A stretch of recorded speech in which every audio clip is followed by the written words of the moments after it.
उत्तराखंड में एक बार फिर धरती कांपी है। एक हफ्ते के भीतर दूसरा भूकंप लोगों को दहशत में डाल गया। शनिवार तड़के करीब 5:13 पर रुद्रप्रयाग जिले में तेज झटके महसूस किए गए। रिक्टर स्केल पर भूकंप की तीव्रता 5.9 दर्ज की गई और इसका केंद्र रुद्रप्रयाग से करीब 10 किलोमीटर पूर्व में बताया जा रहा। भूकंप की गहराई लगभग 15 किलोमीटर रही, जबकि झटके 10 से 15 सेकंड तक महसूस किए गए। सुबह सुबह आए इन झटकों ने लोगों को संभलने का मौका तक नहीं दिया। घरों में सो रहे लोग घबराकर बाहर निकल आए और खुले स्थानों में शरण ली। पहाड़ी इलाकों में कंपन ज्यादा महसूस किया गया, जिससे डर और भी गहरा गया। कई लोग काफी देर तक अपने घरों में वापस जाने से हिचकते रहे।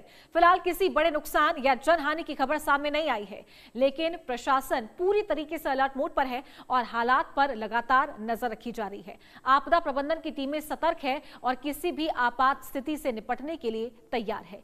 लेकिन इसी बीच बड़ा सवाल ये कि बार बार भूकंप के झटके जो है वो महसूस किए जा रहे हैं। सिर्फ और सिर्फ भारत की ही बात ना करें तो भारत के अलावा भी बाहर, फिर चाहे से वो म्यांमार हो, श्रीलंका हो, न्यूजीलैंड हो, तमाम जगहों पर भूकंप के झटके महसूस किए गए। नेपाल में भी भूकंप के झटके महसूस किए गए। आगे बढ़ते हैं, उत्तराखंड में एक हफ्ते में दूसरी बार ये धरती कांपी है, यानी कि ये दूसरा भूकंप यहाँ पर आया है। रुद्रप्रयाग में सुबह 5:13 पर भूकंप के झटके महसूस किए गए। रिक्टर स्केल पर तीव्रता 5.2 रही। 10 से 15 सेकंड तक जो कंपन है वो महसूस किया गया। किसी के नुकसान की खबर यहां पर नहीं मिली है। प्रशासन अलर्ट मोड पर नजर आ रहा है। तो उत्तराखंड के रुद्रप्रयाग में भूकंप के झटके महसूस किए गए हैं। तीव्रता इसकी 5.2 रही।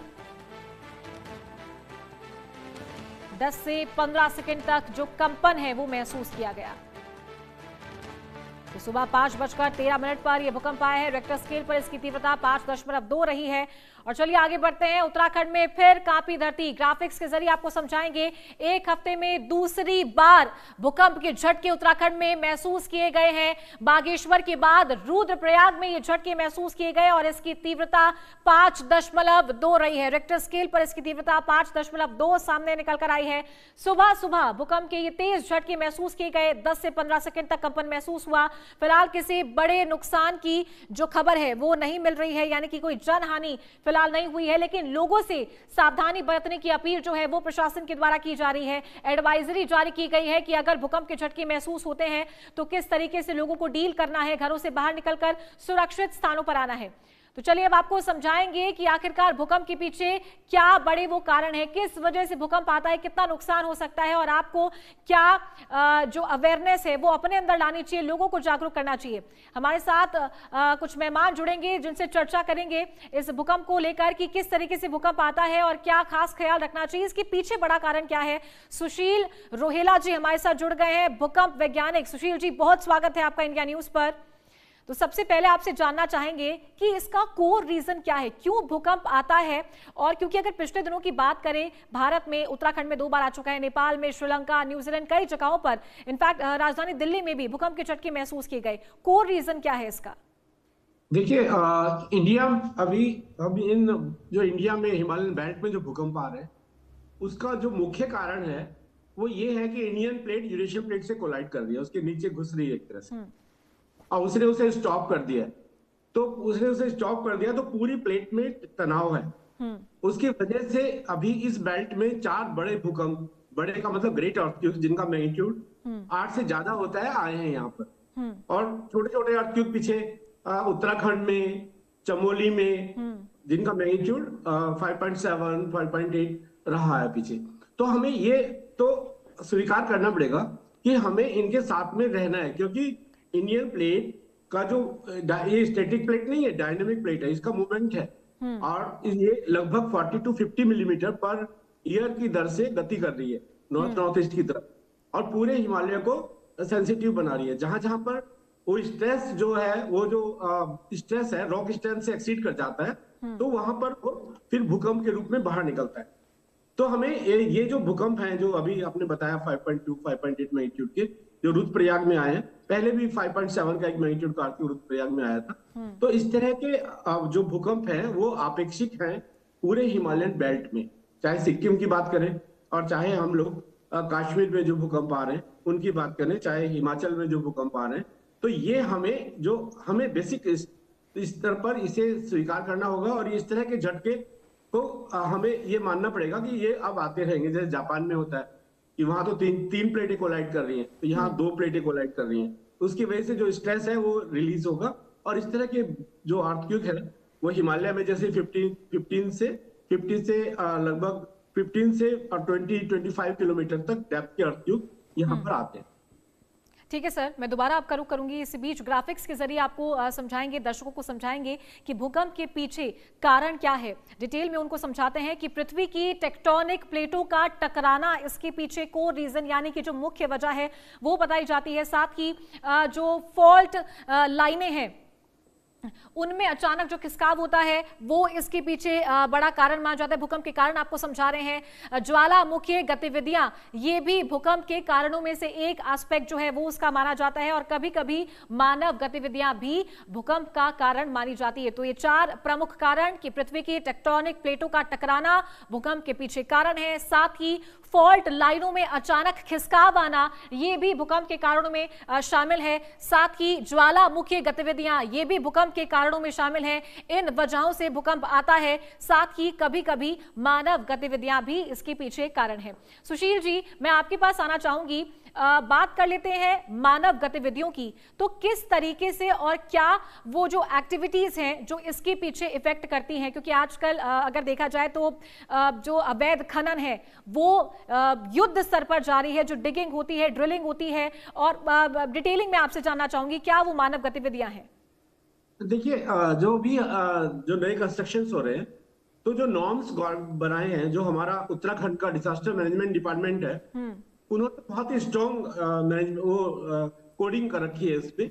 और हमारा इंडियन वीडियो स्टैंडर्ड जो भी है वो IS जो है वो भी उन्होंने भी बहुत अच्छी कोडिंग कर रखी है। यहाँ पर जो किस तरह के घर या किस तरह खनन होना चाहिए, या तो यहाँ पर ये वास्तव में आपने जो बताया, खनन में कई तरह से है। जैसे अभी उसमें जैसे नए डेवलपमेंट हो रहे हैं, जैसे 4 धाम यात्रा को ही ले लें, तो उसमें जो अनस्टेबल हम करते हैं, जो कटिंग करते हैं रोड्स को वाइडनिंग करने के लिए, तो वो एक्चुअली में हमें ध्यान रखना होगा कि ये सब इंपॉर्टेंट है काम, और लेकिन इनके साथ में हमें ये भी ध्यान रखना होगा कि जिसे हम सेंसिटिव बना रहे हैं, जिसे हम अनस्टेबल बना रहे हैं, उसे स्टेबल भी करना पड़ेगा। नहीं तो नेचर स्टेबल करेगी उसे, तभी लैंडस्लाइड का खतरा, या जैसे हमारे यहाँ लेक्स हैं, आउटबर्स्ट होना लेक का, या फिर तो वो हमें सब ध्यान रखना होगा।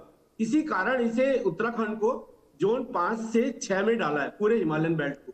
अभी नया जो डेवलपमेंट है वो इसीलिए डाला है क्योंकि पहले जो फॉल्ट लाइन जो आपने दिखाई, उनके बेसिस पर इसे डिसाइड किया था, और पिछले आए हुए अर्थक्वेक्स के बेसिस पर डिसाइड किया था कि यहाँ पर इसे जोन 4 या 5 में रखें, पर ये यहाँ पर जोन 6 में रखा गया है। इसे हाईएस्ट जोन है जो, और उसमें बहुत कुछ यहाँ पर जो आपने अभी बताया कि जिस तरह से लैंडस्लाइड्स को हमें रोकना है और हमें जो खनन को रोकना है, तो इन सब पर सब काम इंपॉर्टेंट है, लेकिन उनका जो सेफ्टी मेजर्स है उसे प्रॉपरली इंप्लीमेंट करना है और उसे प्रॉपर निगरानी में उसे वर्क को करना है।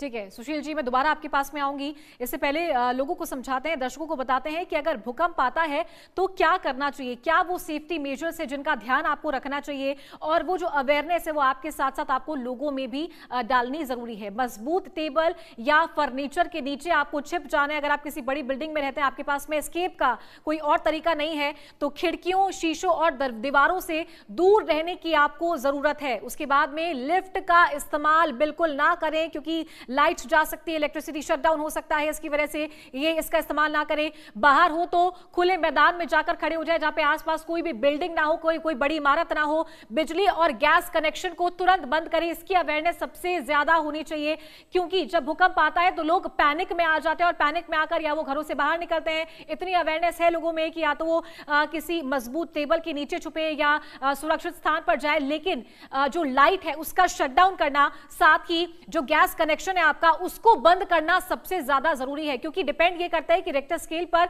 उसकी तीव्रता कितनी है। जितनी तीव्रता ज्यादा होगी उतना ही ज्यादा सेंसेशन जो है वो होगा, उतना ही ज्यादा कंपन होगा, और उसके बाद में चीजें जो है, सिचुएशन जो है वो और खराब हो सकती है। सुशील जी, मैं दोबारा आपके पास आऊंगी।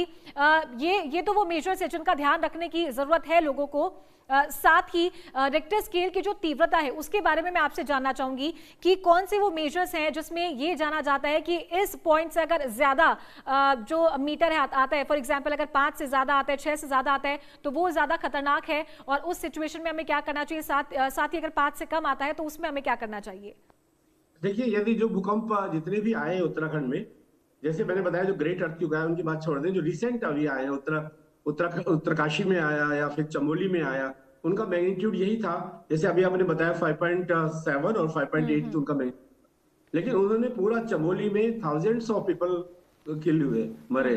और ऐसा ही उत्तरकाशी में भी हुआ था, क्योंकि हमारे जो घर बने हुए हैं तो वो बेसिकली इस लेवल को भी नहीं टच कर पाते हैं। तो हमें ध्यान रखना होगा कि स्ट्रक्चरली एक्चुअली में डिजाइन घर, जैसे अभी गवर्नमेंट उसमें काफी वर्क कर रही है कि घर में पहले किस तरह का घर होना चाहिए।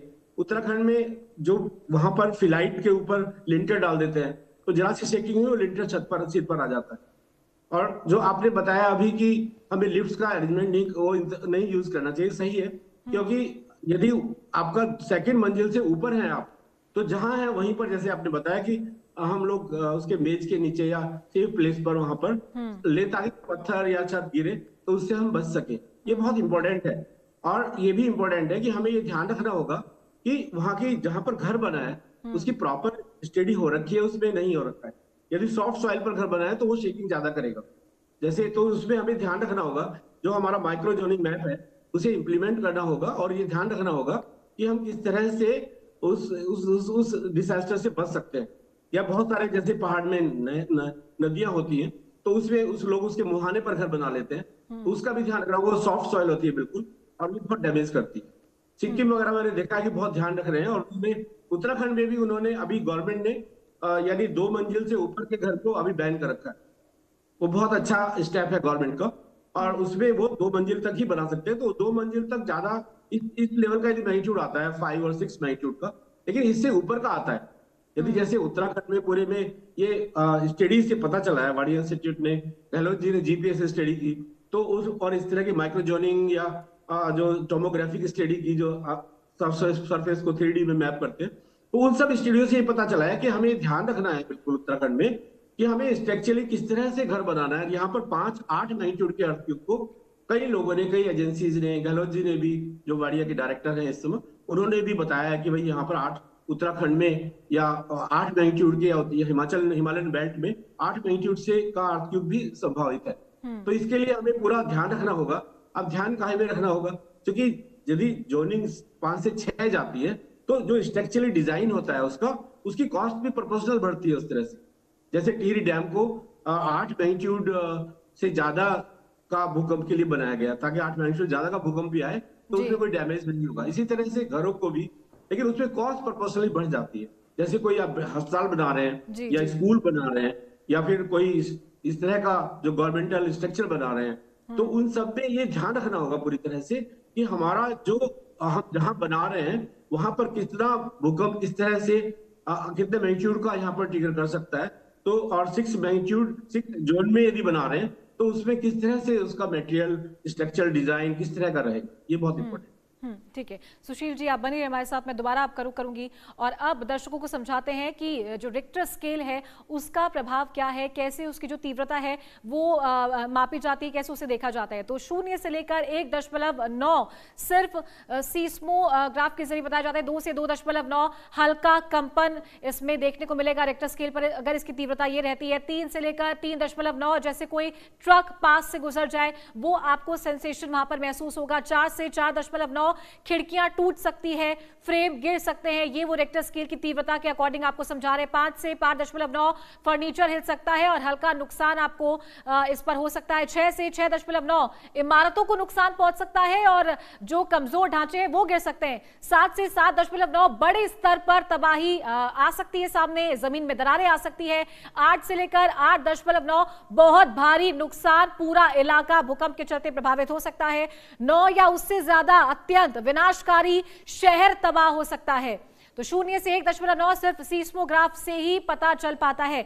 तो ये आपको रेक्टर स्केल पर जो इसकी तीव्रता है वो समझा रहे हैं कि 0 से लेकर 9 तक जो तीव्रता मापी जाती है उस पर कैसे कैसे सेंसेशंस हो सकते हैं, क्या क्या नुकसान आपको हो सकता है और कौन से स्केल पर जो भूकंप है वो सबसे ज्यादा घातक है। जैसे कि बताया कि 9 से ऊपर अगर रेक्टर स्केल पर इसकी तीव्रता मापी जाती है तो पूरा शहर तबाह हो सकता है। फिर उससे नीचे आते तो इमारतों को नुकसान हो सकता है, जो सड़कें हैं उसमें दरारें पड़ सकती है। फिर उससे अगर और नीचे है 6 से 6.9 की अगर बात करें तो तमाम जो सामान है आपके घर में वो हिलना शुरू हो सकते हैं। आपके जो दीवार है घरों में वहां पर हल्की दरारें आ सकती है तब भी, लेकिन आपको सुरक्षित स्थानों पर जाने की जरूरत है। सुशील जी, आपके पास आऊंगी मैं। लोगों को अवेयरनेस जो है उसके बारे में कैसे समझाया जाए, कैसे उन्हें जागरूक किया जाए, क्योंकि ये सिचुएशन इतनी ज्यादा पैनिकिंग होती है।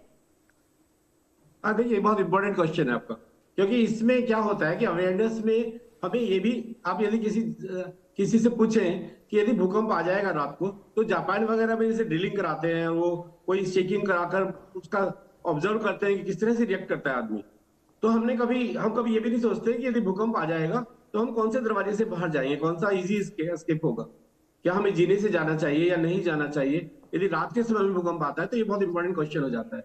तो इसकी अवेयरनेस के लिए जैसे Wadia institute of Himalayan geology ने कुछ डेमो सेस्मोग्राफ यानी लर्निंग सेस्मोग्राफ स्कूलों में लगाए थे, बहुत सारे स्कूलों में। डॉक्टर ए के महाजन थे, उन्होंने पूरे इस तरह के जो सेस्मोग्राफ लगाए, और किस तरह से, जैसे आपने बताया अभी कि जो 0 और 1.9 वाले जो मैग्नीट्यूड के अर्थक्वेक्स होते हैं उसमें हम लोग को वो केवल इंस्ट्रूमेंट में ही रिकॉर्ड हो पाते हैं, क्योंकि वो सेंसिटिविटी हम लोग सेंस नहीं कर पाते, उससे बड़े हम लोग हाउएवर सेंस कर लेते हैं। तो ये बहुत इंपॉर्टेंट है क्वेश्चन कि अभी जो भी अवेयरनेस है हमारी, उसमें स्कूलों में इस तरह की ट्रेनिंग जो है उसे और इम्प्लीमेंट करना चाहिए। और ये समय समय पर साइंटिस्ट कर भी रहे हैं, और उन्हें और इसे सब लोगों को जिला लेवल पर यानी ब्लॉक लेवल पर मीटिंग्स कर स्कूलों में उन्हें बताना चाहिए कि हमें ये सब, यदि भूकंप आता है तो हमें कैसे उससे बचना है, कैसे हम लोगों को उस समय में क्या रिएक्शन होनी चाहिए। कोई बिजली का पोल पास में है, या फिर हमारा जो हम लोग कोई बड़ी बिल्डिंग नहीं है ज्यादा आसपास, तो हम बाहर भी जा सकते हैं उसमें। और यदि आप यदि 3rd सेकंड स्टोरी से ऊपर हैं आप, तो वहीं पर आपको ढूंढना पड़ेगा कि हम इससे कैसे बच सकते हैं। बिल्कुल सही कहा आपने। साथ ही सुशील जी, मैं ये भी जानना चाहूंगी कि ये जो सिटीज हैं और जो ये माउंटेन रीजन्स हैं, इसका भी काफी ज्यादा इम्पैक्ट पड़ता है रेक्टर स्केल पे, जो इसकी जो तीव्रता आंकी जाती है। फॉर एग्जांपल, जैसा भी आप बताए थे कि 5.2 है, तो वो किसी माउंटेन रीजन के लिए या जो हमारे नॉर्थ रीजन है उनके लिए वो काफी ज्यादा है। लेकिन वही अगर बात करें निचले इलाकों की आ जाते हैं, सिटीज की आ जाते हैं, तो वहाँ क्या सेम सिचुएशन रहेगी? देखिए, रिक्टर स्केल जो होता है ना, वो rating of earthquakes in terms of energy release होता है। यानी जितनी एनर्जी रिलीज होती है तो उसके बेस पर होता है रिक्टर स्केल। और यदि हम 5 से 6 में जाते हैं तो 10 टाइम्स उसका एनर्जी रिलीज ज्यादा हो जाता है। तो ये बहुत इंपॉर्टेंट है। जैसे ये को कहना कि अर्थक्वेक 7 मैग्नीट्यूड का था या 8 मैग्नीट्यूड का था, तो 10 टाइम्स एनर्जी उससे रिलीज होती है, कोल्ड। तो ये बहुत इंपॉर्टेंट है, और हमें ये ध्यान रखना होगा कि देखिए, वहां पर तो जो शेकिंग होगी वो डिपेंड करता है, डैमेज भी डिपेंड करती है कि उसकी लोकेशन कहां पर है, उसका जो हाइपोसेंटर है और उसका जो एपिसेंटर ऊपर सरफेस पर मार्क होगा, उसकी लोकेशन कहां पर है। यदि वो सपोज किसी उत्तराखंड में किसी प्लेस के बीच में आ जाए, सपोज जोशीमठ के बिल्कुल नियर आ गया, 1-2 किलोमीटर पर ही उसका एपिसेंटर है, और तो वो ज्यादा डैमेज करेगा लोगों को। और यदि रिमोट में है, थोड़ा दूर है, जैसे हिंदुकुश के अर्थ को दिल्ली को शेक कर देते हैं, तो उनसे डैमेज ज्यादा नहीं होता, शेकिंग आती है, लेकिन चाहे वहां पर 7 मैग्नीट्यूड का, चाहे 5 मैग्नीट्यूड का, चाहे 6 मैग्नीट्यूड का अर्थक्वेक है, पर दिल्ली को शेक कर रहे हैं। ठीक है, चलिए, बहुत शुक्रिया आपको सुशील जी हमारे साथ जुड़ने के लिए, जानकारी देने के लिए। और उत्तर प्रदेश के मुख्यमंत्री योगी आदित्यनाथ सीधा आपको लेकर चलते हैं, संबोधित कर रहे हैं, लाइव तस्वीरें दिखाते हैं। संयोग गुप्ता